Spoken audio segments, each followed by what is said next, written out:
చేరువచ్చిన మీకందరికీ ప్రభువైన యేసుక్రీస్తు నామమున ప్రేమ వందనాలు.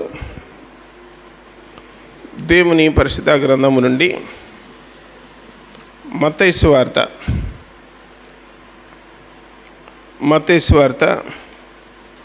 2వ అధ్యాయం 4వ వచనం.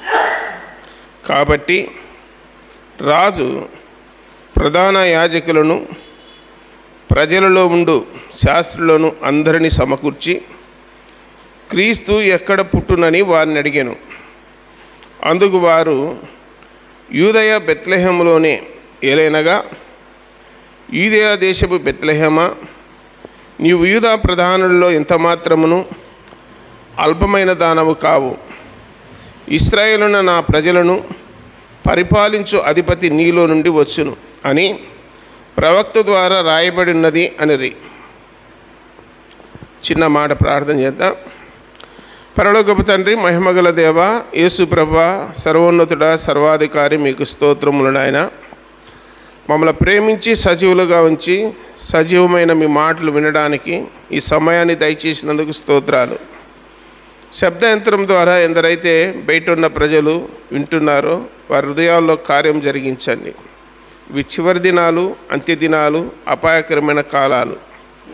దేవా, మీరు అక్కడ అతి సమీపంలో ఉన్నది కనుక మీ యందు విశ్వాసం ఇచ్చిన మేము మీ వాక్యాన్ని శ్రద్ధగా విని హృదయంలో భద్రపరుచుకొని వాక్యానుసారంగా జీవించడానికి, నడవడానికి, ప్రవర్తించడానికి దయచూపమని ప్రార్థన చేస్తున్నాం.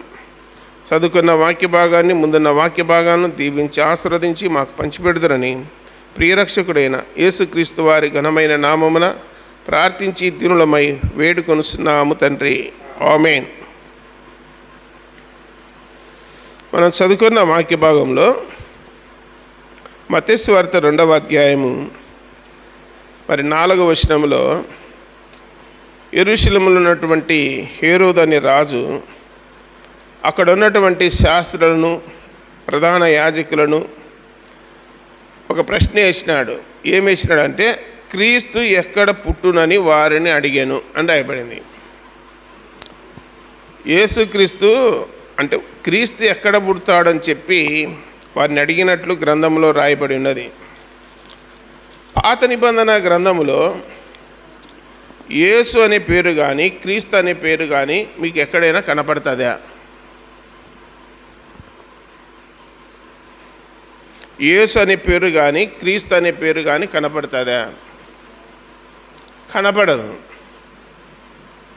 అయితే మత్తయి సువార్త 2వ అధ్యాయం 4వ వచనంలో క్రీస్తు ఎక్కడ పుట్టునని హేరోదు అడిగినాడు. అలాగే హెబ్రీయులకు రాసిన పత్రిక 11వ అధ్యాయము 24వ వచనములో మోషే పెద్దవాడైనప్పుడు విశ్వాసమును బట్టి ఐగుప్తు ధనము కంటే క్రీస్తు విషయమైన నింద గొప్ప భాగ్యమని ఎంచుకొని అల్పకాలము పాపభోగము అనుభవించుట కంటే దేవుని ప్రజలతో శ్రమ అనుభవించుట మేలని ఎంచి ఫరో కుమార్తె యొక్క కుమారుడని అనిపించుకున్నట్టుకు ఒప్పుకొనలేదు. ఇదేమంటాడంటే, ఐగుప్తు ధనము కంటే క్రీస్తు విషయమైన నింద గొప్ప భాగ్యమని ఎంచుకొని అని రాయబడింది. మోషే కాలంలో యేసుక్రీస్తు ఉన్నాడా? అబ్రహాము కాలంలో, మోషే కాలంలో వాళ్ళకు మోషేతో మాట్లాడినప్పుడు, అబ్రహాముతో మాట్లాడినప్పుడు నేను క్రీస్తును, నేను దేవుని కుమారుని, నేను యేసు ప్రభుని అని చెప్పినాడా? చెప్పలే.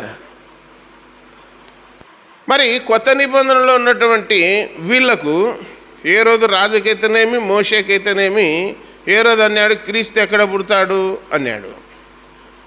మోషే అంటున్నాడు క్రీస్తు విషయమైన నింద గొప్ప భాగ్యమని ఎంచుకొని అనే మాట రాయబడి ఉన్నది. మరి యెషయా గ్రంథం 7వ అధ్యాయం 14వ వచనములో, ఇదిగో కన్యక గర్భవతి కుమారుని కనును, ఆయనకు ఏమని పేరు పెడతారు? ఇమ్మానుయేలు అని పేరు పెడతారని రాయబడింది. ఇమ్మానుయేలు అనే పేరుకు అర్థం ఏంటంటే దేవుడు మనకు తోడు అని. దేవుడు మనకు తోడు. ఈ పేరు ఎవరు పెట్టుకోలేదు, మానవుడు. భూమి మీద ఏ మానవుడు పెట్టుకోలేదు. మనం కొన్ని వచనాలను ఆలోచన చేసినప్పుడు అబ్రహాముకు దేవుడు తోడుగా ఉండెను, యోసేపునకు దేవుడు తోడుగా ఉండెను, దానియేలునకు దేవుడు తోడుగా ఉండెను, దావీదునకు దేవుడు తోడుగా ఉండెను అని చూస్తూ ఉన్నాం పాత నిబంధనలో. అయితే కొత్త నిబంధనలో యేసుక్రీస్తు లోకములో పుట్టడం ద్వారా ఆయనకు పెట్టిన పేరు ఏంటంటే దేవుడు మనుషులందరికీ తోడు అని. ఎవరైతే భయము భక్తి కలిగి ఉన్నారో పాత నిబంధనలో వారికి అంత తోడుగా ఉన్నాడు. కొత్త నిబంధన వచ్చిన తర్వాత కృప, దేవుని కృప ప్రపంచవ్యాప్తంగా విస్తరించింది. కాబట్టి క్రీస్తు అంటే అభిషేక్తుడు లేదా మెస్సయ్య లేదా ఆ పేరుకే ఇమ్మానుయేలును పేరు పెడుతురంటే దేవుడు మనకు తోడు అని చెప్పి అర్థం రాయబడింది. దేవుడు తోడు అని ఆయన పేరుకు అర్థం ఉంటే నేనే దేవుణ్ణి అనే పేరు పెట్టుకునే వాళ్ళు భూమి మీద ఉన్నారా? నేనే దేవుణ్ణి అనేవాళ్ళు లోకములు ఉన్నారులేండి. బైబిల్లో ఇంకా ఎవరైనా ఉన్నారంటే ఎవరు లేరు. పాత నిబంధనలో నేను తప్ప వేరొక రక్షకుడు లేడు అన్నాడు పాత నిబంధనలో.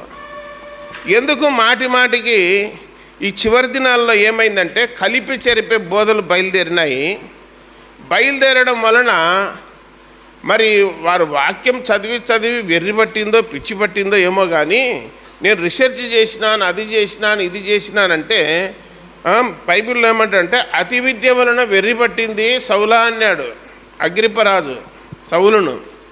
ఇప్పుడున్న వాళ్ళకి ఏమైందంటే అతి విద్య వలన వెర్రి పట్టింది, క్రీస్తు ఎవరు అనేది తెలుసుకోలేకుండా ఉన్నారు. కాబట్టి యేసు ప్రభు ఏమై ఉన్నాడో ప్రతి పేజీ చెప్తాది బైబిల్లో. యోహాను సువార్త 1వ అధ్యాయం 1వ వచనంలో ఏమనుంది? ఆదియందు వాక్యముండెను, వాక్యము దేవుని యొద్ద ఉండెను, వాక్యమే దేవుడై ఉండెను. నేనేం చెప్తా అంటే వాక్యం అనే కాడ క్రీస్తు అని పెట్టుకోండి, వాక్యం అనే ప్లేస్లో క్రీస్తు అని పెట్టుకొని చదవండి. ఆదియందు క్రీస్తు ఉండెను, క్రీస్తు దేవుని యొద్ద ఉండెను, క్రీస్తే దేవుడై ఉండెను. వాక్యం అనే ప్లేస్లో క్రీస్తు అనే పేరు పెట్టుకొని చదువుకుంటే ఆయన ఏమైనాడో తెలుస్తుంది.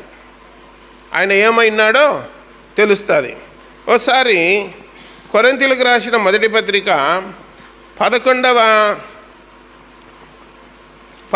అధ్యాయం 3వ వచనంలో ప్రతి పురుషునికి శిరస్సు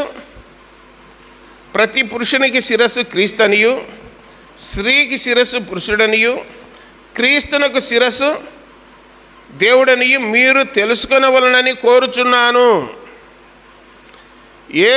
ఇప్పుడు ప్రతి పురుషునికి శిరస్సు ఎవరు? యేసుక్రీస్తు. ప్రతి స్త్రీకి శిరస్సు ఎవరు? పురుషుడు. మరి యేసుక్రీస్తుకు శిరస్సు ఎవరు? దేవుడు. అంటే దేవుణ్ణి శిరస్సును మొండాన్ని వేరు చేస్తే సరిపోతుందా? క్రీస్తుకు శిరస్సు ఎవరంటే దేవుడు అని రాయబడింది. క్రీస్తు ఏమై ఉన్నాడంటే దేవుని జ్ఞానము, దేవుని శక్తి, దేవుని బలము, దేవుని మహిమ, దేవుని ప్రతిబింబము. ఆయన మూర్తిమంతమునై ఉన్నాడు, రాజులకు రాజు, ప్రభులకు ప్రభు, ఆయన సర్వాధిపతి అని చెప్పి రాయబడింది. శ్రీమంతుడు అని రాయబడింది. కాబట్టి ఇక్కడ మీరు తెలుసుకొనవలనని కోరుచున్నాను అన్నాడు. దీని అర్థం ఏంటంటే ప్రతి పురుషునికి శిరస్సు క్రీస్తని, ప్రతి స్త్రీకి శిరస్సు పురుషుడని, క్రీస్తుకు శిరస్సు దేవుడని ఈ క్రమము నేర్చుకోండి అన్నాడు. నేనేం చెప్తా అంటే పురుషుడు మాట్లాడుతున్నాడు అంటే దాని అర్థం ఏంటంటే యేసుక్రీస్తు మాట్లాడుతున్నాడని అర్థమైందా మీకు? పురుషుడు నిలబడి మాట్లాడుతున్నాడంటే యేసుక్రీస్తు మాట్లాడుతున్నాడని. ఒకవేళ స్త్రీ మాట్లాడుతూ ఉన్నదంటే ఎవరు మాట్లాడుతున్నట్టు? పురుషుడు మాట్లాడుతున్నట్టు. పురుషుడు మాట్లాడాలన్నా యేసుక్రీస్తు మాట్లాడాలన్నా? సంఘంలో యేసుక్రీస్తు మాట్లాడాలి. అదే మీరు నేర్చుకోండి అని. ఇదేమంటే తెలుసుకొనవలనని కోరుచున్నాను అన్నాడు. ఆ క్రమాన్ని తెలుసుకోమంటున్నాడు. స్త్రీకి శిరస్సు పురుషుడు అంటే భర్త అని 55వ అధ్యాయంలో యెషయా గ్రంథంలో నిన్ను సృజించిన సృష్టికర్త నీకు భర్త అయి ఉన్నాడని రాయబడింది. ఇక్కడ ఈ క్రమాన్ని చూసినప్పుడు క్రీస్తు ఏమై ఉన్నాడు అని రకరకాలుగా ఆలోచన చేయాల్సిన అవసరం లేదు. తండ్రి యందు నేనును నా యందు తండ్రియు ఉన్నామని నమ్ముడి అన్నాడు. తండ్రి నేను ఏకమై ఉన్నాము. తండ్రికి వేరుగా కుమారుడు లేడు, కుమారునికి వేరుగా తండ్రి లేడు. ఈ అవగాహన కల్పించడానికే ఆదికాండం 22వ అధ్యాయంలో అబ్రహాము ఇస్సాకుల యొక్క వృత్తాంతం రాయబడింది. తండ్రికి కుమారునికి ఉన్న సంబంధము అక్కడ తెలియజేసినాడు. అదే సంబంధాన్ని, తండ్రికి కుమారునికి ఉన్న సంబంధాన్ని కొత్త నిబంధనలో తెలియజేస్తున్నాడు. కాబట్టి లేఖనాలను పరిశోధించినప్పుడు మత్తయి సువార్త 4వ అధ్యాయము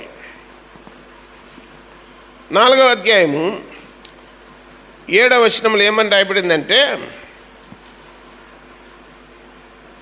7వ వచనం, ప్రభువైన నీ దేవుణ్ణి నీవు శోధింపబలదని మరి ఒక చోట రాయబడినదని వానితో చెప్పాను. యేసు ప్రభు శరీరధారిగా భూలోకమును ఉండినప్పుడు 40 రోజులు రాత్రింబవళ్ళు ఉపవాసం ఉన్నాడు అరణ్యంలో. ఆయన వచ్చిన తర్వాత 6వ వచనంలో ఏమంటున్నాడంటే, నీవు దేవుని కుమారుడవైతే క్రిందికి దుముకు అంటున్నాడు. దేవాలయం శిఖరం మీద నుండి ఒక వాక్యం చూపించినాడు. 91వ కీర్తన 12వ వచనం చూపించి, సాతానుడు యేసు ప్రభుకు ఆయన నిన్ను గూర్చి తన దూతలకు ఆజ్ఞాపించును, నీ పాదం ఎల్లప్పుడూ రాతికి తగలకుండా వారు నిన్ను చేతులతో ఎత్తుకొందురు అని రాయబడినదని ఆయనతో చెప్పాను. అప్పుడు యేసు ప్రభు ఏమన్నాడంటే, ప్రభువైన నీ దేవుని నీవు శోధింపబలదని మరి ఒక చోట రాయబడి ఉన్నది అని నాకు చెప్పినాడు. ఈయన ఒక 5 సంవత్సరాల పిల్లల్ని అడిగిన అర్థమవుతుంది ఈ వాక్యం. ఇప్పుడు సాతానుడు శోధిస్తుండేది పరలోకములో ఉన్న దేవుణ్ణే, భూలోకములో ఉన్న యేసుక్రీస్తునా? యేసుక్రీస్తుని శోధించన్నాడు. ఆ శోధకుడు పలానప్పుడు వచ్చాడని చెప్పి ముందే రాయించి పెట్టినాడు. ద్వితీయోపదేశకాండం 6:16లో రాయబడింది, నీ ప్రభువైన దేవుణ్ణి నీవు శోధింపకూడదు అని చెప్పి. ఇప్పుడు సాతానుకు దేవుడు ఎవరు? ఈడ ఎవరిని శోధించన్నాడు సాతానుడు? యేసుక్రీస్తును. అందుకు యేసుక్రీస్తు అన్నాడు, నీ ప్రభువైన దేవుని నీవు శోధింపకూడదు అన్నాడు అని వానితో చెప్పాను అనే మాట రాయబడినది. తర్వాత 10వ వచనం 9వ వచనంలో, నీవు సాగిలపడి నాకు నమస్కారం చేసిన యెడల వీటన్నిటినీ నీకు ఇచ్చేదనని ఆయనతో చెప్పగా, యేసు వానితో, సాతానా పొమ్ము, ప్రభువైన నీ దేవునికి మ్రొక్కి ఆయన్ను మాత్రమే సేవింపబలెను అని రాయబడి ఉన్నదే. నేను ప్రభువైన నీ దేవునికి మ్రొక్కి ఆయన్ను మాత్రమే సేవింపబలను. ద్వితీయోపదేశకాండం 10వ అధ్యాయం 12వ వచనం అది. కాబట్టి ఎవరికి మ్రొక్కాలి? యేసు ప్రభుకు మొక్కాలి. దేవునికి మొక్కి వెళ్ళిపో అన్నాడు సాతానుని. వాడు ఆ సంధి లేకుండా పోయినాడు. ఇంకా ఇప్పుడు ఇడ వాక్యము దేవుణ్ణి శోధించకూడదు అని పాత నిబంధనలో రాయబడింది. ఇప్పుడు సాతానుడు వచ్చి ఎవరిని శోధించన్నాడు? యేసుక్రీస్తుని శోధించన్నాడు. యేసుక్రీస్తుని శోధించన్నాడంటే దాని అర్థం ఏంటంటే దేవుణ్ణి శోధిస్తున్నాడు అని అర్థమైంది అంతే. బైబిల్లో కొన్ని వచనాలు చూద్దాం, చూడండి. మత్తయి సువార్త 8వ అధ్యాయం 2వ వచనంలో, ఆయన కొండ దిగి వచ్చుచుండగా ఒక కుష్ఠరోగి ఆయన ఎదుటకు వచ్చి మోకాళ్ళుని ఆయనకు మ్రొక్కి, ప్రభువా నీకు ఇష్టమైతే నన్ను శుద్ధినిగా చేయగలమన్నాడు. ఆయనకు మ్రొక్కి అనే మాట ఉందా లేదా? నాకు వెళ్ళి చూడండి, మీరు అర్థం చేసుకోండి నేను చెప్పే మాటలు ఏంటంటే, బైబిల్లో పేతురు కొర్నేలు ఇంటికి పోయినాడు. అపోస్తల కార్యములు 10వ అధ్యాయం 22లో రాయబడి ఉంటుంది. కొర్నేలు ఇంటికి పోయినాడు. కొర్నేలు వచ్చి పేతురు పాదాల మీద పన్నాడు, నమస్కారం చేస్తున్నాడు. లే నీ మనిషేసరా, నాకు నమస్కారం చేస్తావు, నాకు మొక్కుతావు, నేను నీలాంటి మనిషినే, నరుణ్ణే, నాకు కాదు మొక్కాల్సింది, దేవునికి మొక్కాలా అని చెప్పి లేపినాడు. ఎవరు? పేతురు. ఏం పర్వాలేదు, ఇంకొక 5 నిమిషాలు అట్టనే కాలం మీద ఉండని చెప్పినాడా? పేతురు అన్నాడు ఆ మాట? అనలే. సేమ్ అలాంటి సందర్భమే అపోస్తుల కార్యములు 14వ అధ్యాయంలో లుస్త్రా పట్టణంలో పౌలు బర్నబాలు దేవుని వాక్యాన్ని ప్రకటించినాక అక్కడ ఉన్నటువంటి వాళ్ళు పూజారులు వాళ్ళంతా వచ్చి పూలదండలు తీసుకొని వచ్చి వాళ్ళకి వేసి నమస్కారం చేస్తున్నారు. అప్పుడు అక్కడ పౌలు అన్నాడు, నేను మీలాంటి మనుషులమే మాకు నమస్కారము చేయవద్దన్నాడు. మరి యేసు ప్రభు శరీరధారిగా భూలోకంలో ఉండినప్పుడు కుష్ఠరోగి వచ్చి ఆయనకి ఏం చేసినాడు? నమస్కారం చేస్తే నేను మనుషుని నాకు కాదు నమస్కారం చేయాల్సింది అన్నాడా? యేసు ప్రభు అన్నాడా? మరి ఎందుకు అర్థం కాదు? తెలుగు భాషలో మనకు విద్య లేని పామర్లకు కూడా అర్థమయ్యేటట్లు దేవుడు రాయించి పెట్టింటే చదువు ఎక్కువై మతిహీనత వచ్చి అవివేకం వచ్చి భంగమైపోతూ ఉన్నారు. యేసుప్రభు గురించి అంత క్లారిటీగా వాక్యములు రాయబడి ఉంటే ఆయన ఏమో మాకే దేవుని కుమారుడని ఒకడు, కాదయా ముగ్గురుగా ఎట్లుంటారని ఒకడు, రకరకాలుగా విభేదించి రకరకాలుగా కలిపి చెరిపి బోధలు చేసి నమ్ముకున్నలను సహితము కూడా భ్రష్టు పట్టియడానికి ఇలాంటి వాళ్ళు బయలుదేరినారు. వయసు చూస్తే 75 ఏళ్ళు 80 ఏళ్ళు ఉన్నాయి. రక్షణ టీవీలో డిబేట్లో కూర్చున్నాడు. నేను రీసెర్చ్ చేసిన, యూనివర్సిటీ పెట్టినా, బైబిల్ కాలేజీ పెట్టినా, నీ బొంద పెట్టినావు, నువ్వేం చేస్తావు బైబిల్ కాలేజీ పెట్టి? ఆయన అన్నాడు, రక్షణ టీవీ ఆయన అన్నాడు, యేసుక్రీస్తు దేవుడా కాదా అని అడిగినాడు. అడిగితే కాదు అంటున్నాడు. ఫస్ట్ టైం నిన్ను పిలిచినాను, కాదనేవాడిని నా టీవీ ఛానల్కి కూడా రానియను అన్నాడు. నువ్వేం చేసినావు రీసెర్చ్? నువ్వెందుకు చదువుతున్నావు బైబిల్? నువ్వు పరలోకం పోవాలంటే ఎవరు కావాలి? ఎవరు కావాలి? యేసుక్రీస్తు కావాలి. పరలోకానికి మార్గం ఎవరు? యేసుక్రీస్తు. మానవుల పాపాలు క్షమించేది ఎవరు? యేసుక్రీస్తు. మానవుల పాపాల కొరకు రక్తం కార్చింది ఎవరు? యేసుక్రీస్తు. మరణాన్ని జయించి తిరిగి లేచింది ఎవరు? యేసుక్రీస్తు. మానవులను హక్కున చేర్చుకొని దగ్గరకు చేరదీసి ప్రేమించి కౌగలించుకొని ఆప్యాయత చూపి ప్రేమ చూపి కనికరం చూపి మానవుల కోసం ప్రాణం పెట్టిన రక్షకుడు యేసుక్రీస్తు. ఆయన దేవుడు కాదని అంటావా నువ్వు? పాపులను రక్షించుటకు క్రీస్తు యేసు ఈ లోకమునకు వచ్చానని రాయబడింది. రక్షించడానికి వచ్చినాడు. ఆయన దేవుడే. మానవుడిగా వచ్చా నువ్వు అంత తక్కువ అంచనా వేస్తావా? దేవుడు మానవుడిగా వచ్చినాడు. వేదాలు ఘోషిస్తున్నాయి, ఉపనిషత్తులు ఘోషిస్తున్నాయి, అన్ని గ్రంథాల్లో రాయబడింది ఆయన గురించిన ఉనికి. తెలుసుకోలేకుండా ఆయన దేవుని కుమారుడులే. దేవుని కుమారుడైనా దేవుడైనా రెండు ఒకటే. ఇస్సాకైనా అబ్రహాం అయినా ఇద్దరు ఒకటే, వేరువేరేం కాదు. అబ్రహాం వేరు ఇస్సాకు వేరు అని కాదు, ఇద్దరు ఒకటే కాదా? ఇప్పుడు ఇస్సాకులో ఉన్న రక్తము అబ్రహాములో ఉన్న రక్తం ఒకటే కాదా?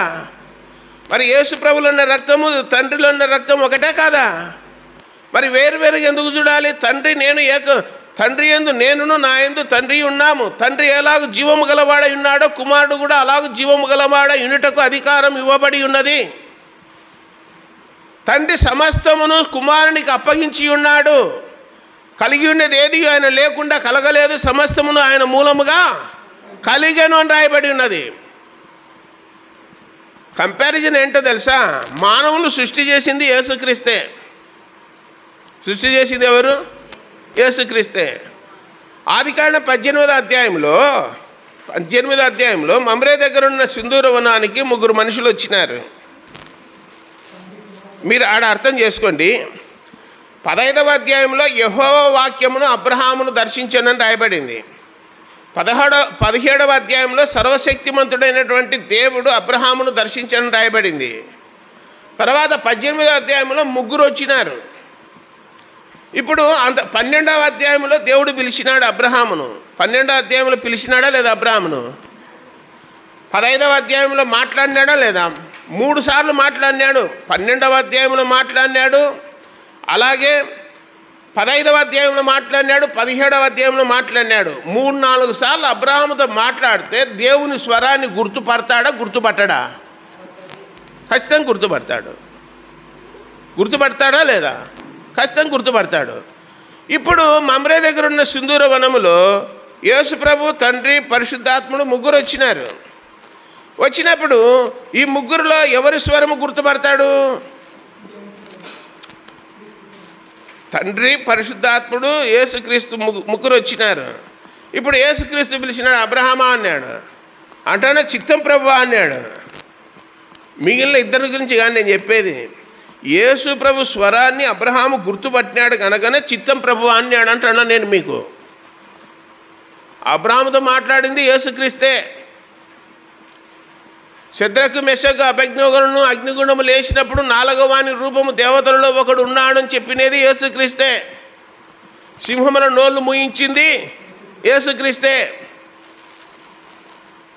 కుమారునికి అప్పగించినాడు, సమస్తాన్ని అప్పగించినాడు. అబ్రహాము సంపాదించిన యావత్ ఆస్తి ఎవరికి ఇచ్చినాడు? ఇస్సాకుకు. అబ్రహాము కుమారుడు ఎవరు? ఇస్సాకుకు సమస్తాన్ని ఇచ్చినాడు. తండ్రి అయిన దేవుడు కుమారుడైన యేసుక్రీస్తుకు సమస్తాన్ని అప్పగించినాడు. ఈ లాజిక్ ఏంటంటే, హోషేయ గ్రంథములు అంటాడు, యాకోబు భార్య కావాలనని సిరియా దేశము వెళ్ళాను, పోయి కొలువు చేసినని రాయబడింది. కొలువు చేసినాడని రాయబడింది. యాకోబు గొర్రెల మందను ఎందుకు మేపినాడు? భార్య కోసం మేపినాడు. మన ప్రభు అయిన యేసుక్రీస్తు పరలోకము నుండి భూలోకానికి ఎందుకు వచ్చినాడు? ఈ వరుసలోనే చెప్పండి. భార్య కోసం వచ్చినాడు. యేసు ప్రభు వచ్చింది దేనికోసము? పరలోకము నుండి భూలోకానికి భార్య కోసం వచ్చినాడు. అంటే సంఘము వధువు అని చెప్పి ఆయన ప్రాణం పెట్టినాడు, రక్తం కార్చినాడు. ఆయన ప్రాణం పెట్టడం ద్వారా సంఘము పుట్టింది. సంఘం పుట్టింది ప్రాణం పెట్టడం ద్వారా. ఆయన ఎందరైతే విశ్వాసం ఉంచుతారో వారంతా దేవుని పిల్లలు. ఆ దేవుని పిల్లలు సార్వత్రికంగా ప్రపంచంలో కూడుకుంటే అది సంఘము అన్నాడు. కాబట్టి ఆ రోజు కొలువు చేసినాడు యాకోబు. మన ప్రభు అయిన యేసుక్రీస్తు మన కోసం వచ్చినాడు. 3.5 సంవత్సరాలు దేవుని రాజ్య సువార్తను ప్రకటించినాడు. లేఖనాలు మనం చూస్తూ ఉన్నాం. బైబిల్లో ప్రకటన గ్రంథంలో రాయబడి ఉన్నది, ఆయన భార్య తను అలంకరించుకొని ఉన్నది సత్క్రియలతో, పరిశుద్ధ అలంకారములతో అని చెప్పి రాయబడి, ప్రశస్తమైన వస్త్రములు ఆమెకు ఇవ్వబడి ఉన్నవి అని చెప్పి రాయబడి ఉన్నది. సంఘము పవిత్రంగా పరిశుద్ధంగా ఉండాలని చెప్పి రాయబడింది. ఆ పవిత్రంగా పరిశుద్ధంగా ఉండడానికి దేవుడు మనకేమి ఇచ్చినంటే వాక్యాన్ని ఇచ్చినాడు.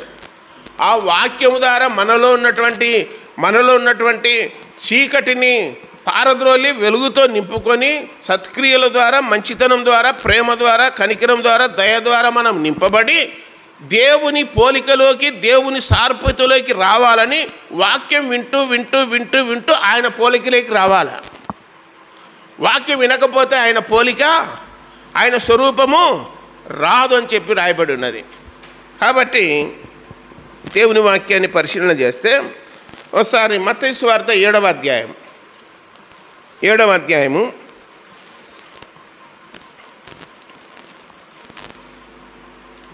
21వ వచనం. ప్రభువా ప్రభువా అని నన్ను పిలుచు ప్రతివాడును పరలోక రాజ్యములో ప్రవేశింపడు కానీ పరలోకమందున నా తండ్రి చిత్త ప్రకారం చేయువాడే ప్రవేశించును అన్నాడు. ఈడేమంటున్నాడంటే యేసు ప్రభువే చెప్తున్నాడు ఈ మాట. ప్రభువా ప్రభువా అని పిలుచు ప్రతివాడు పరలోక రాజ్యములో చేరడు అన్నాడు. అన్నాక కింది వచనాలలో 22వ వచనములు అన్నారు, ఆ దినమందు అనేకులు నన్ను చూచి, అంటే యేసు ప్రభువును చూసి, ప్రభువా ప్రభువా మేము నీ నామమున ప్రవచింపలేదా? నీ నామమున దయ్యములను వెళ్ళగొట్టలేదా? నీ నామమున అనేకమైన అద్భుతములు చేయలేదా అని చెప్పుదురు. అప్పుడు యేసు ప్రభు అంటున్నాడు, నేను మిమ్మును ఎన్నడూను ఎరగను. యేసు ప్రభు ఏమంటున్నాడు? నేను మిమ్మును ఎన్నడూ ఎరగను. అక్రమం చేయవారులారా నా యొద్ద నుండి పోండని వారితో చెప్పుదును అన్నాడు. ఇప్పుడు యేసుప్రభు దేవుడనే యేసుప్రభు నామమున ఏం చేస్తున్నాం? ప్రార్థన చేస్తున్నాం. యేసుప్రభు నామమున ఆరాధిస్తున్నాం. యేసుప్రభు నామమున దయ్యాలు ఇడిపిస్తున్నాం. యేసుప్రభు నామమున రోగాలు బాగు చేస్తున్నాం. యేసుప్రభు నామమున స్వస్థతలు జరుగుతూ ఉన్నాయి. ఏ నామమున? అన్ని నామములకు పై నామం ఏ నామము? మరి బుద్ధి ఉందా? వాళ్ళు పెద్ద పెద్ద పీజీలు పిహెచ్డీలు చేసి బైబిల్ చదివి యూనివర్సిటీ పెట్టి బైబిల్ కాలేజీలు పెట్టి అతి జ్ఞానముతో అవివేకముతో బుద్ధిహీనమైన మాటలు మాట్లాడుతూ ఉన్నారు. ఇప్పుడు ఏ నామమున ప్రార్థన చేస్తున్నాం? యేసుప్రభు నామమున. అన్ని చేసేది ఆయన నామమునే. పరలోకం పోవాల్సింది కూడా ఆయన నామమునే. ఆయన లేకుండా దేవుని దగ్గరికి పోనీకి లేదు, పరలోకం చేరనీకి లేదు. యేసుప్రభు ఉంటేనే పరలోకం పోయేది, యేసుప్రభు లేకపోతే లేదు.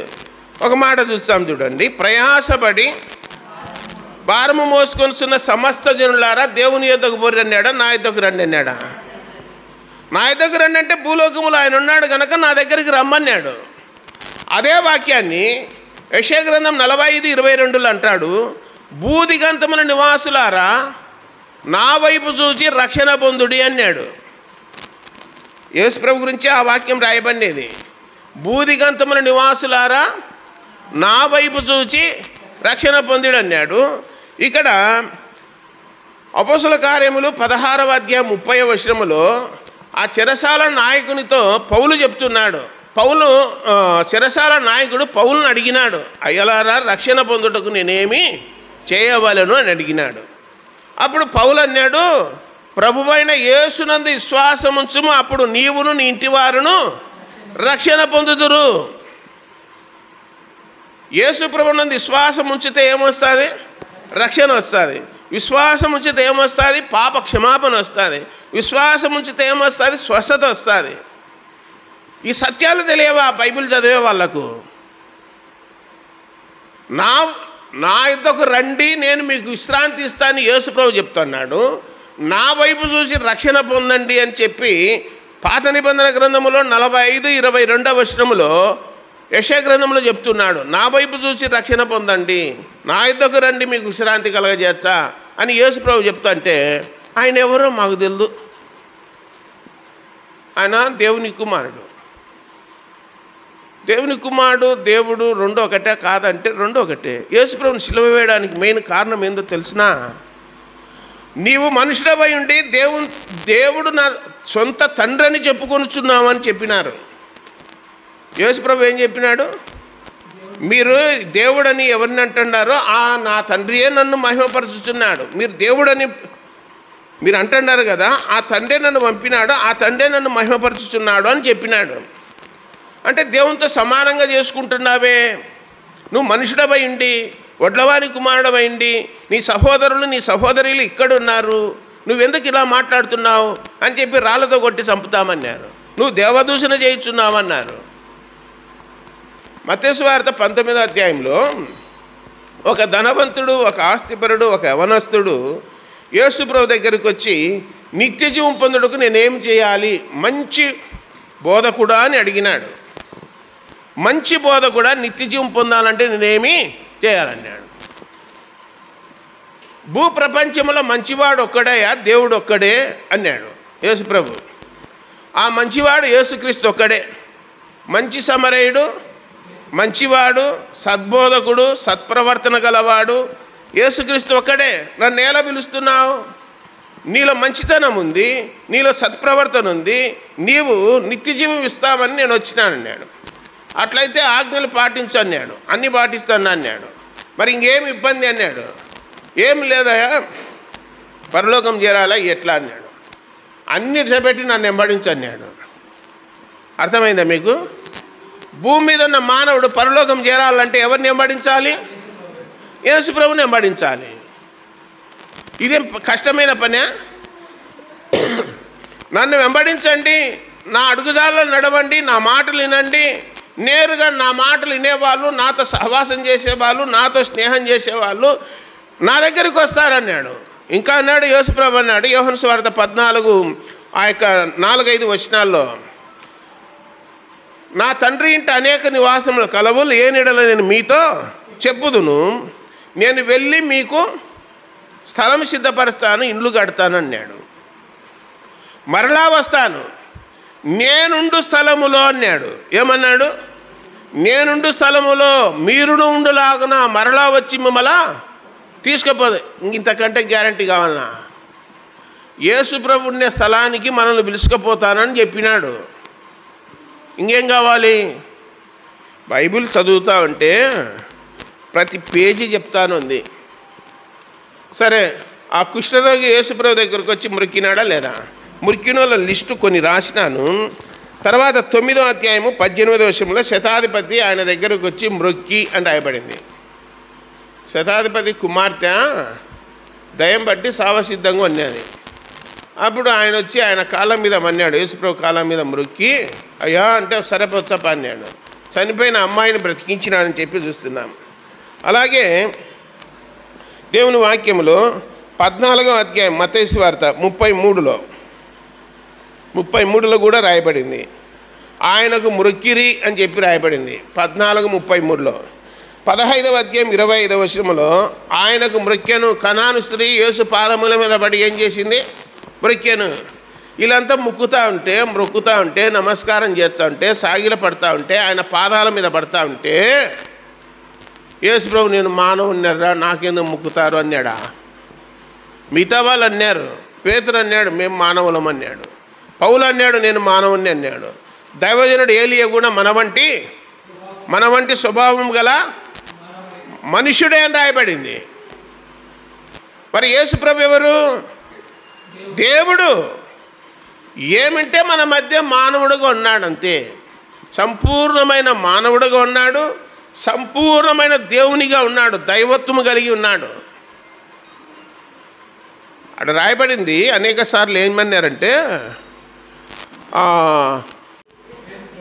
ఈ భూప్రపంచంలో ఎవరికన్నా తెలుసా? అది చేప నోటిలో షెకెలున్న విషయం ఎవరికన్నా తెలుసా? ఎవరికి తెలియదు. మరి యేసుప్రభు చెప్పినాడా లేదా? యేసుప్రభు చెప్పినట్లు పేతురు పోయినాడు, గాలం తీసుకొని పోయినాడు. వేస్తానే చేప పడింది, దాని నోరు తెరిచి చూసి ఏముంది? షెకెల్ ఉంది. మన భాషలో చెప్పాలంటే రూపాయి బిల్లు ఉంది దాని నోట్లో. చేప నోట్లో ఏముంది? రూపాయి బిల్లు ఉంది. కొన్ని వీడియోలు సోషల్ మీడియాలో చూసినప్పుడు కొందరు పొట్టలలో పిన్నీసులు, తర్వాత చెంపబిన్నులు, తర్వాత కత్తెరలు, గాజుడకలు పొట్టకొచ్చ కేజీలినాయి. అన్నీ పొట్టలు ఏమున్నాయి? పిన్నీసులు, గాజుడకలు, రూపాయి పిల్లలు అన్నీ ఉన్నాయి. ఏమి రా నాయన అంటే అలవాటు అయిందంట, తినడం మింగడం అలవాటు అయిందంట. అట్లా వెళుతూ ఉన్నాయి, లోకంలో చూస్తూ ఉన్నాం. కానీ చేప నోటిలో ఒక షెకెల్ ఉంది అని చెప్పినాడు యేసుప్రభు. చెప్తానే పోయినాడు, తెచ్చినాడు, ఇద్దరికి పన్ను కట్టినాడని రాయబడింది. తర్వాత యేసుక్రీస్తు అందరినీ ఎరిగిన వాడని రాయబడింది. భూప్రపంచంలో 750 కోట్ల మంది ఉన్నారు, 257 దేశాలు ఉన్నాయి. ఇందులో ఉన్న ప్రతి ఒక్కరిని ఎరిగిన వాడెవరు? యేసుక్రీస్తు. సర్వాంతర్యామి అని రాయబడింది. ప్రపంచవ్యాప్తముగా వ్యాపించిన వాడు యేసుక్రీస్తు. ఒకడంటా ఉన్నాడు, ఆ డిబేట్లు అంటాడు, ఇజ్రాయెల్ దేశంలో కదా పుట్టింది ఆయన, ఇంత ప్రాంతమే గలిలయ, పెరియా, సమరయ అదెల్లా దిగినాడు కదా, ఆ ప్రాంతానికే దేవుడులే అన్నాడు. ఆ ప్రాంతానికి మరి ఇండియాకి రాలేదే, అమెరికా పోలేదే, ఇంగ్లాండ్ పోలేదే అంటున్నాడు. అంటే నేను దేవుడిని అని చెప్పి ఊర్లలో దేశాలన్నీ తిరుక్కుంటుంటాడా? మీకు అర్థమయ్యేటట్టు చెప్తాను. ఇప్పుడు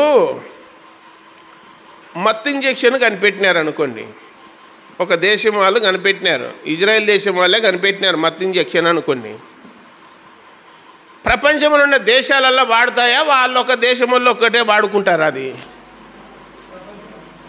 ప్రపంచంలో ఉన్న దేశాలలో వాడుతున్నాయి. కరోనా టీకాలు కనిపెట్టినారు, మరి అందరూ వాడుకున్నారా లేదా?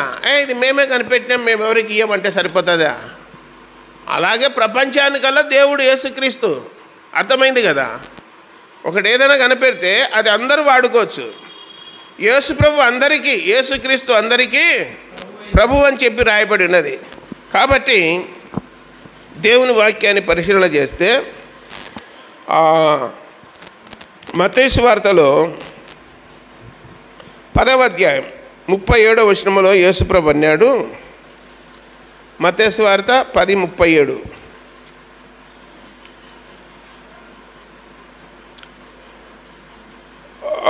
తండ్రి అయినను తల్లి అయినను నాకంటే ఎక్కువగా ప్రేమించువాడు నాకు పాత్రుడు కాడు. కుమార్తెనైనను కుమారునైనను కుమార్తెను నాకంటే ఎక్కువగా ప్రేమించువాడు నాకు పాత్రుడు కాడు. తన సిలువను ఎత్తుకొని నన్ను వెంబడింపని వాడు నాకు పాత్రుడు కాడు. తన ప్రాణమును దక్కించుకుని వాడు దాన్ని పోగొట్టుకొనును, కానీ నా నిమిత్తము తన ప్రాణమును పోగొట్టుకొని వాడు దాన్ని తగ్గించుకొను అన్నాడు. ఈడేమంటున్నాడంటే తండ్రినేను తల్లినేను ఎక్కువగా ప్రేమించేవాడు అంటే దేవుని కంటే. మనకు దేవుడు ముఖ్యమా? దేవుడు ముఖ్యమా? అన్నిటికంటే ఎక్కువ ప్రిఫరెన్స్ ఎవరికి ఇవ్వాలి? మొదటి ప్రాముఖ్యత ఎవరికి? దేవునికి ఇవ్వాలి. తర్వాతనే తల్లిదండ్రులు. దేవుని తర్వాతనే తల్లిదండ్రులు. అమెరికాలో కాలిఫోర్నియాలో లాస్ ఏంజల్స్లో పెద్ద ఫంక్షన్ పెట్టుకొని కోట్ల డబ్బున్న వాళ్ళు ఏం చేసినారు? దేవునికి ప్రాముఖ్యత ఇచ్చినారా? దేవునికి ప్రాముఖ్యత ఇవ్వలే. మొదటి స్థానం ఇవ్వలే. మొదటి స్థానం వాళ్ళకి ఇచ్చుకున్నారు. మా తర్వాతనే దేవుడు అని చెప్పినారు వాళ్ళు. మా తర్వాతనే దేవుడు అన్నారు. మీరు ఇలా వచ్చినారా అని చెప్పి ఆ జరిగిన 5 రోజులకే ఏమైపోయింది? కాలిఫోర్నియా లాస్ ఏంజల్స్ ఏమైనాయి? కాలిపోయినాయి. తర్వాత సునామీ వచ్చింది, ఉన్నటివి కూడా కొట్టుకపోయినాయి. కాబట్టి మన జీవితాలలో కుటుంబ వ్యవస్థలో మనం మొట్టమొదట ఎవరికి ఇవ్వాలి ప్రాముఖ్యత? దేవునికి. ఎక్కువ ఎవరిని ప్రేమించాలి? దేవుని ప్రేమించాలి. అదేం తప్పేం కాదే. వాడు ప్రవీణ్ అనేటోడు అంటున్నాడు, యేసు ప్రభు తల్లిదండ్రులను ద్వేషించమన్నాడు, బైబిల్ ఇట్టనే రాయబడింది అన్నాడు. వానికి బుద్ధి ఉందా? నిర్గమాకాండం 20వ అధ్యాయంలో ఆజ్ఞలలో 4వ ఆజ్ఞ అన్నాడు, నీవు దీర్ఘాయుష్మంతుడవగినట్లు నీ తండ్రిని నీ తల్లిని సన్మానింపమన్నాడు. ఎఫెసీయులకు రాసిన పత్రిక 6వ అధ్యాయం 1-2 వచనాల్లో పిల్లలారా మీ తల్లిదండ్రులకు విధేయులై ఉండుడి అని రాయబడింది. వారిని సన్మానించండి అని రాయబడింది. ఈడ నాకంటే ఎక్కువగా ప్రేమించవద్దని యేసుప్రభు చెప్తే వాళ్ళు యేసుప్రభే చెప్పినాడు అని తప్పుడు బోధ చేస్తున్నాడు ప్రజలను కూర్చోబెట్టి. ఇలాంటి వాళ్ళు దండిగా బయలుదేరినారు. ఒక దయ్యం అంటా ఉంది, యేసుప్రభు ఏ పని చేయలేదు కాబట్టి ఎవరు ఇయ్యలేదంట పిల్లను. దయ్యం చెప్తాంది యేసుప్రభు వచ్చినది భూమి మీద నుండి సంసారం చేసి పిల్లలుగా నీకు వచ్చినాడా? ఆయన ఉద్దేశం ఏంటి? ఆయన పరిశుద్ధుడుగా వచ్చినాడు, పవిత్రుడుగా వచ్చినాడు. ఆయన మనిషిని సహాయం లేకుండా పుట్టినవాడు. ఎవరు?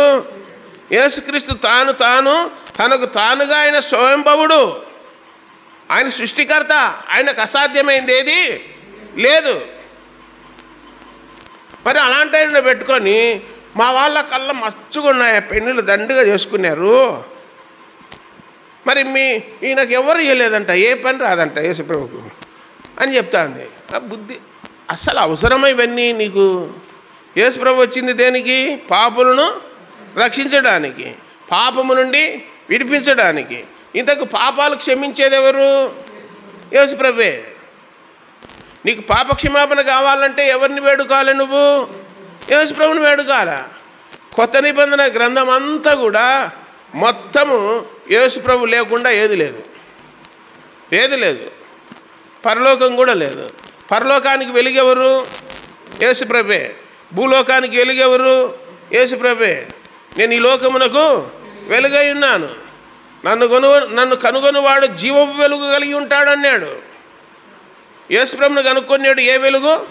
జీవపు వెలుగు అన్నాడు. జీవపు వెలుగు అన్నాడు. లోకము చీకటి యందున్నది, దాని క్రియలు చెడ్డమైనందున వారు వెలుగు నొద్దకు రారు అన్నాడు. ద్వేషిస్తారని రాయబడింది. చీకటి కార్యములు వేరు, వెలుగు కార్యములు వేరు. వెలుగు ఫలాలు వేరు, ఆత్మ ఫలాలు వేరని చెప్పి గ్రంథములో రాయబడి ఉన్నది. కాబట్టి దేవుని వాక్యాన్ని పరిశీలన చేస్తే 10వ అధ్యాయం 32వ వచనములో ఏమన్నాడంటే, 32వ వచనములో మనుషుల ఎదుట నన్ను ఒప్పుకొని వాడెవడో పరలోకమందున్న నా తండ్రి ఎదుట నేనును వానిని ఒప్పుకొందును. నా తండ్రి ఎదుట నేనును వానిని ఒప్పుకొందును. మనుషుల ఎదుట ఎవడు నన్ను ఎరగననునో వాడిని పరలోకమందున్న నా తండ్రి ఎదుట నేనును ఎరగనందును అన్నాడు. బాప్తిసం తీసుకునేటప్పుడు యేసు ప్రభు దేవుని కుమారుడని విశ్వసించుచున్నావా అని అడగాలి. అది ఒక క్రమము. నపుంసకునికి సువార్తికుడైన ఫిలిప్పు నీళ్ళలో దిగి బాప్తిసం ఇచ్చేటప్పుడు అడిగిన ప్రశ్న అది. యేసుక్రీస్తు దేవుని కుమారుడని విశ్వాసం ఉంచుచున్నావా అంటే నపుంసకుడు అన్నాడు, విశ్వాసం ఉంచుచున్నాను అన్నాడు. యేసు ప్రభు నీ పాపముల కొరకు శిలువలో రక్తము గార్చి మరణించి సమాధి చేయబడి తిరిగి లేచినాడని నమ్ముచున్నావా అని అడిగినాడు. నమ్ముచున్నాను అన్నాడు. అది అడిగినప్పుడు గడ్డన ఒడ్డునున్న వాళ్ళంతా వింటున్నారా లేదా? వాళ్ళు సాక్ష్యం చెప్పేటప్పుడు వింటున్నారా లేదా మనుషులు? అదే అన్నాడు, మనుషుల ఎదుట నన్ను ఒప్పుకొనువాడు పరలోకమందు కూడా ఒప్పుకుంటా, మనుషుల ఎదుట నన్ను ఒప్పుకొని వాడిని నేను పరలోకమందు కూడా ఒప్పుకోను అన్నాడు. యేసు ప్రభు దేవుడు అంటే మిమ్మల్ని చంపుతా అనే దినాలు వచ్చినాయి. ఇప్పుడు 13 రాష్ట్రాల్లో ఉన్నది అదే పరిస్థితి. మాకు దేవుడు ముఖ్యం. మేము శరీరం ఎప్పుడైనా చావుకు 2 చావులు లేవయా, ఎప్పుడైనా చచ్చిపోయేదే కదా. ఇప్పుడు చంపితే ఇప్పుడే చచ్చిపోతాం, దేవుడు బతికిచ్చే బతుకుతాం. మాకు దేవుడు ముఖ్యము. మీరు ఒకవేళ నేను దేవుడు కాదు అన్నాను అనుకో, ఇంకొక 10 ఏళ్ళు బతికినాను అనుకో, దానివల్ల ప్రయోజనమేమి? మనుషుల ఎదుట యేసు ప్రభు దేవుడు కాదని చెప్పడం వల్ల వచ్చేది ప్రయోజనమేమి? అందుకే అన్నాడు, దేహాన్ని చంపేవానికి భయపడవద్దు, ఆత్మను దేహాన్ని నరకములో పడవేసేవానికి భయపడండి అన్నాడు. తన ప్రాణాన్ని దక్కించుకునేవాడు దాన్ని పోగొట్టుకుంటాడని నా నిమిత్తము అన్నాడు యేసుప్రభు. అది గుర్తుపెట్టుకోండి. నేను ఇప్పుడు చెప్తున్నాను, వాళ్ళ చెప్తుంటావు కదన్నా, ఆ టైం వచ్చినప్పుడు నీ పరిస్థితి ఏందన్నారు. ఏం లేదా, ఎప్పుడైనా ఈడ కన్ను ముచ్చి ఆడుంటాం, ఒకవేళ బతికిచ్చే వాక్యం చెప్తాము, అంతేనా? ఏముంది? నేనేం చెప్తాంటే, మనం పొలానికి పోయేటప్పుడు లేదా వేరే ఊరికి పోయేటప్పుడు అటాక్ చేసి ఏదన్నా చేసినారనుకోండి, దానికి పెద్ద సంబంధం ఉండదు. ఇట్లా మందిరంలో కూర్చొని వాక్యం బోధిస్తూ ఉన్నప్పుడు ఎవడో కూడా వచ్చి గన్ను పెట్టి కాల్చినాడు అనుకోండి, వాక్యం బోధించేటప్పుడు అది దేవుని నామానికి ఘనత కాదా? ఘనత అది. ఈ మధ్యన రెండు ఇన్సిడెంట్లు జరిగినాయి నంద్యాలలో. కాదు అని చెప్పి తప్పించుకొని వచ్చినారు. ఇంకేం చేయం మీ బ్రతుకు? యేసుప్రభు దేవుడు కాదని చెప్పి తప్పించుకొని వచ్చి బతికి మళ్ళీ బ్యాగులు తగిలించుకొని తిరుగుతున్నారు ఇండ్లలో. ఎందుకు? అలాంటి అవకాశము బైబిల్లో స్టెఫెను తప్పించుకోవాలంటే తప్పించుకోడు. యవనస్తుడైన స్టెఫెను, నేను బ్రతకాలని ఆశ ఉంది, రాళ్ళతో కొట్టాకరు, మీరు చెప్పినట్టు ఇంటనర్రా అని ఇంటే ఇంక ఉంది ఆడ? ఏం లేదు. శద్రకు మెషకు అభిజ్ఞోగులు నిలువపెట్టించిన ప్రతిమకు నమస్కారం చేస్తామంటే ఉంది ఆడ? ఏమీ లేదు. దానియేలును నేను ప్రార్థన చేయనయ్యా, మీరు చెప్పినట్టు 4 రోజులు ఊరుకుంటానన్నాడు అనుకో, ఉంది ఆడ? లేదు. నిలబడినారు. దేవుని పక్షాన పౌరుషం కలిగి రోషం కలిగి వాళ్ళు నిలబడినారు కనుకనే ప్రపంచవ్యాప్తంగా వారి పేర్లు సాక్ష్యంగా వినపడుతున్నాయి. మనం నిలబడొద్దు. ప్రవీణ్ పగడాల అన్నట్టయినా సాక్ష్యంగా నిలబడినాడు. ప్రపంచమల్లా చూస్తున్నారు ఆయనను. ఒక తెలుగు రాష్ట్రాల్లో జరిగినటువంటి హత్యను బట్టి ప్రపంచమల్లా చూస్తున్నారు. ఎందుకు? నిలబడినాడు కాబట్టి, దేవుని కోసం నిలబడినాడు కాబట్టి, మాట్లాడినాడు కాబట్టి. ఆయనకు జవాబు ఇవ్వలేక, ఆయనకు ప్రజ్ఞకు ఆయన జ్ఞానానికి జవాబు చెప్పలేక ఆయనను హతమార్చినారు, ఓర్వలేక హతమార్చినారు. ఏదైనా చేతనైతే జవాబు చెప్పాలా, జవాబు చేత కాకపోతే ఊరుకొండాలి అంతే. ఈయన ఉంటే ఇంకేమైనా చేస్తాడు, ఏదైనా చేస్తాడని చెప్పి తీసేసినారు. కాబట్టి గ్రంథములో యేసుప్రభు చెప్తున్నాడు, మనుషుల ఎదుట నన్ను ఒప్పుకుంటే పరలోకములో కూడా నేను ఒప్పుకుంటా అన్నాడు. నేను ఒప్పుకుంటా అంటున్నాడు. ముగింపు చేస్తాను. దేవుడు స్వరక్తం ఇచ్చి సంపాదించిన సంఘము అని రాయబడిందా లేదా వాక్యంలో? శిలువలో రక్తం కార్చింది ఎవరు? యేసుక్రీస్తు. క్రీస్తు అనే కాడ అభిషిక్తుడు అని ఉంటుంది, మెస్సయ్య అని ఉంటుంది. అదే సందర్భంలో దేవుడు అని కూడా పెట్టుకోవాలి అంతే. దేవుడు స్వరక్తం ఇచ్చి సంపాదించిన సంఘము అని చెప్పి అపోస్తుల కార్యములు 20వ అధ్యాయము 28వ వచనంలో రాయబడింది.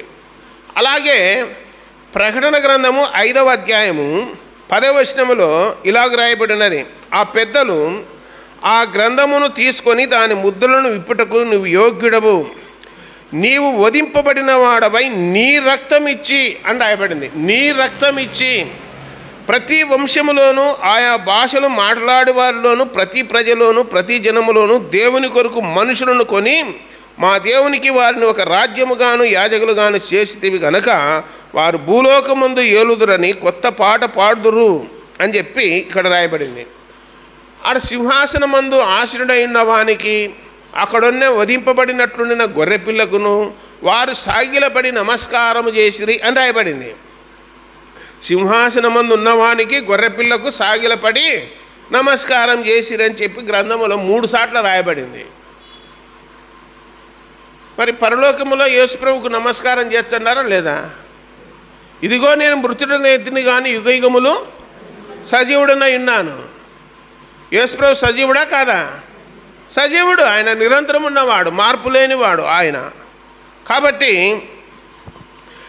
ఈ వాక్యాన్ని హెబ్రీయులకు రాసిన పత్రిక 9వ అధ్యాయంలో ఒక మాట రాయబడి ఉన్నది, దేవుడు తన స్వరక్తము తీసుకొని పరలోకమందు ఒక్కసారే ప్రవేశించెను అని రాయబడింది. 9వ అధ్యాయం 12వ వచనం. మేకల యొక్కయు కోడల యొక్కయు రక్తంతో కాక తన స్వరక్తముతో ఒక్కసారే పరిశుద్ధ స్థలములో ప్రవేశించెను అని రాయబడింది. తన స్వరక్తముతో ఒక్కసారే ఎక్కడ చేరినాడు? పరలోకములో పరిశుద్ధ స్థలములో ప్రవేశించిన అని రాయబడింది. రక్తం చిందింపకుండా పాప క్షమాపణ కలగదని సామాన్యముగా చెప్పవచ్చునని రాయబడింది. రక్తం చిందిస్తేనే పాప క్షమాపణ. ఆ రక్తము ఎవరిదై ఉండాలా? పరమాత్మునిదై ఉండాలని రాయబడింది వేదాలలో. పరమాత్ముడు రక్తము కార్చాలని రాయబడింది. పరమాత్ముడు బలైపోవాలని రాయబడింది. ఆయన యజ్ఞ పశువుగా వధింపబడాలని రాయబడింది. కాబట్టి ఏ రక్తము అంటే పరమాత్ముని రక్తము, దేవుని రక్తము అని చెప్పి రాయబడి ఉన్నది. కాబట్టి మన కొరకు రక్తం కార్చింది ఆయనే, ప్రాణం పెట్టింది ఆయనే, మనల్ని వెతికినేది ఆయనే, మనల్ని ప్రేమించింది ఆయనే, మనల్ని సృష్టి చేసింది ఆయనే, మనకు జీవానికి మూలము ఆయనే, సమస్తము ఆయనే. ఆయన మీద ఇంకా అనుమానము సందేహము పెట్టుకోవాల్సిన అవసరము లేదు. దేవుడి తలంపులన్నిటినీ మనందరి కొరకు దీవించునుగాక. ప్రార్థన. పరలోకపు తండ్రి, మహిమగల దేవ, యేసు ప్రభువా, మీ పాదాలకు స్తోత్రాలు నాయన. పరలోకములో ఉన్న మీరు భూలోకములో ఉన్న మానవులను ప్రేమించి మానవులకు పాప క్షమాపణ విడుదల కలిగించుటకు, పరలోకానికి మార్గం ఏర్పాటు చేయుటకు, సమస్తాన్ని విడిచిపెట్టి నరుడిగా రక్తమాంసంలో పాలువాడిగా లోకానికి వచ్చిన దేవా, మీకు స్తోత్రములు చెల్లిస్తున్నాం. జీవము గల తండ్రి, మీకు స్తోత్రాలు నాయన. పరలోకానికి వెళ్ళి తండ్రి కుడి పార్శ్వం ముందు ఆసీనుడై ఉన్నారు. నిరంతరం విజ్ఞాపన చేస్తున్నారు, పని కలిగి ఉన్నారు, స్థలములు సిద్ధపరుస్తున్నారు, ఇండ్లు కట్టుచున్నారు. అతి త్వరలో మరలా వస్తానని చెప్పి వాగ్దానం చేశారు. మీరు రాకడి దినాల్లో ఉన్నాం. మీరు మీ వాక్యాన్ని మా చేతికి ఇచ్చారు.